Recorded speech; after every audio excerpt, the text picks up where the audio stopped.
আসসালামু আলাইকুম। আওয়ামী লীগের যারা ফ্যান ফলোয়ার আছেন, আওয়ামী লীগের যারা ভালোবাসার লোক আছেন, আওয়ামী লীগের যারা সমর্থক আছেন, বিশেষ করে তাদের জন্য এই ভিডিওটা। আজকের এই ভিডিওটা বেসিক্যালি আওয়ামী লীগের ভালোবাসার লোকের জন্য তৈরি করা হচ্ছে। দর্শক, যারা আশঙ্কা করেছিলেন, যারা আশা করেছিলেন, যারা স্বপ্ন দেখেছিলেন তারা মানে আওয়ামী লীগকে নিষিদ্ধ করবেন বা আওয়ামী লীগ নিষিদ্ধ হয়ে যাবে বা আওয়ামী লীগ বাংলাদেশের মাটিতে থাকবে না, তাদের জন্য খুবই দুঃখের বিষয়। আর যারা ভেবেছিলেন যে আওয়ামী লীগ আবার ফিরে আসবে বা থাকবে বা নির্বাচন করবে, তারা ভিডিওটি সম্পূর্ণ দেখতে পারেন। দর্শক, ঘটনাটি হচ্ছিল গতকালকের। সেখানে বলা হচ্ছে যে আওয়ামী লীগ নিষিদ্ধ হবে না, কোনো এক সংবাদ মাধ্যম, সেটাও বলে দিই মানব জমিন, সেখানে এখন প্রতিবেদন প্রকাশ করা হয়েছে আওয়ামী লীগ নিষিদ্ধ হচ্ছে না বাংলাদেশের মাটিতে। কারণ 5 আগস্টের পর আওয়ামী লীগ নিষিদ্ধের জন্য সার্জিস আলম, হাসনাত আবদুল্লাহ তারা একটা রিট করেছিল। মাত্র 24 ঘন্টা না যেতেই কিন্তু রিটটা তারা উইডে করে নেয়। তারপরে তারা ভেবেছিল নিজেরা আমরা না করে এটা সরকারের উপর দিয়ে দিই।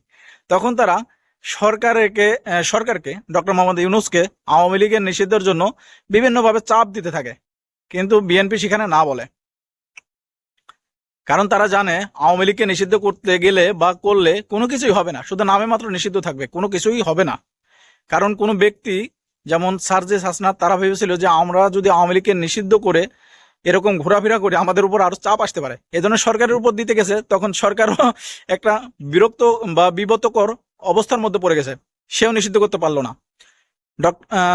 আসিফ নজরুল স্যার, আমাদের যে আইন উপদেষ্টা, তিনি এর আগে বলেছিলেন যে একটা দল হিসেবে আওয়ামী লীগ বলেন অন্যান্য দল বলেন আমরা তাকে নিষিদ্ধ করতে চাই না, কিন্তু যারা অপরাধী, যারা অন্যায়ের সঙ্গে যুক্ত আছেন, অন্যায় করেছেন, তাদের বিচার হওয়া জরুরি বা তাদের বিচার এই বাংলার মাটিতেই হবে।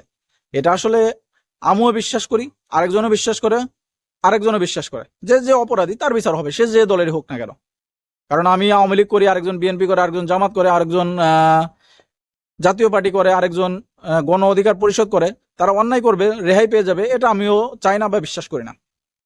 তা এখন ডক্টর মোহাম্মদ ইউনূস তিনি নিজে বলেছেন যে আওয়ামী লীগ যদি চায় তারা নির্বাচন করবে, এটা তাদের সিদ্ধান্ত, এটা তো আমাদের সিদ্ধান্ত না।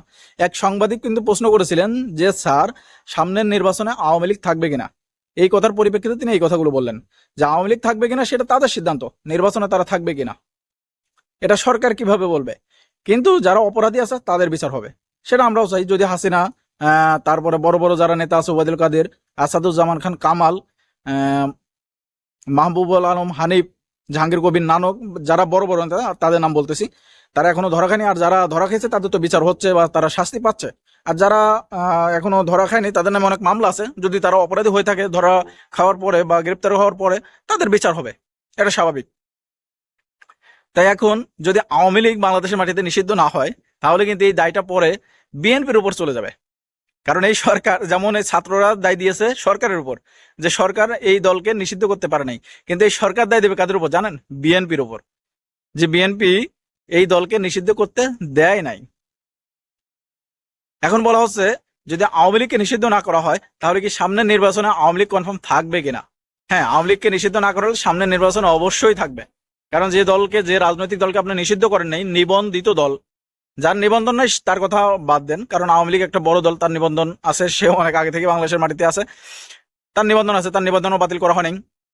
নিবন্ধন বাতিল করা বা তার নিষিদ্ধ করা কোনো কিছুই হয় নাই। শেষ যদি সামনের নির্বাচনে আগ পর্যন্ত এগুলো না হয়ে থাকে, তাহলে সামনের নির্বাচনে কনফার্ম আওয়ামী লীগ থাকবে। আর এই আওয়ামী লীগ থাকবে এই আশঙ্কা প্রকাশ করে গণ অধিকার পরিষদের সাধারণ সম্পাদক রাশেদ খান তিনি বলেছেন যে আওয়ামী লীগকে নিষিদ্ধ করা হয়নি, তার নিবন্ধন বাতিল করা হয়নি, তাহলে সে সামনের নির্বাচনেই ফিরে আসবে।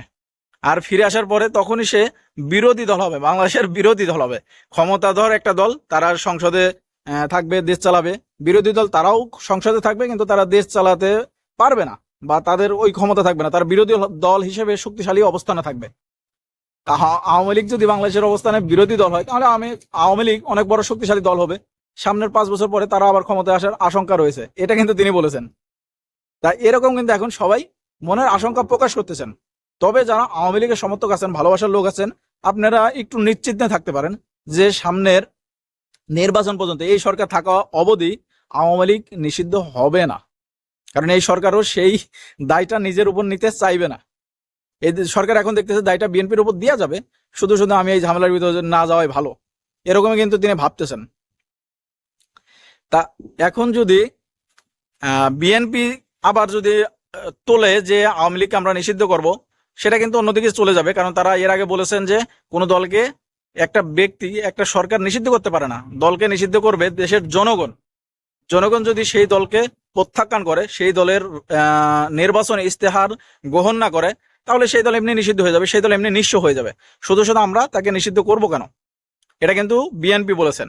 তাই এখন দেখা যাক সামনে নির্বাচন অবধি যদি আওয়ামী লীগ নিষিদ্ধ না হয়, তারা কি ইস্তেহার প্রকাশ করে, বিএনপি কি ইস্তেহার প্রকাশ করে, জামাত কি ইস্তেহার প্রকাশ করে, ছাত্ররা কি ইস্তেহার প্রকাশ করে। আর এটা দেখার পরে জনগণ যাকে ভোট দেবে সেই কিন্তু এগিয়ে যাবে, সেখানে কিন্তু আওয়ামী লীগের সুযোগ থাকার সম্ভাবনা আছে। তা দর্শক, এই ছিল আজকের ভিডিওটি। যদি ভালো লাগে অবশ্যই ভিডিওটি শেয়ার করুন। সব ভালো থাকবেন। আল্লাহ হাফেজ।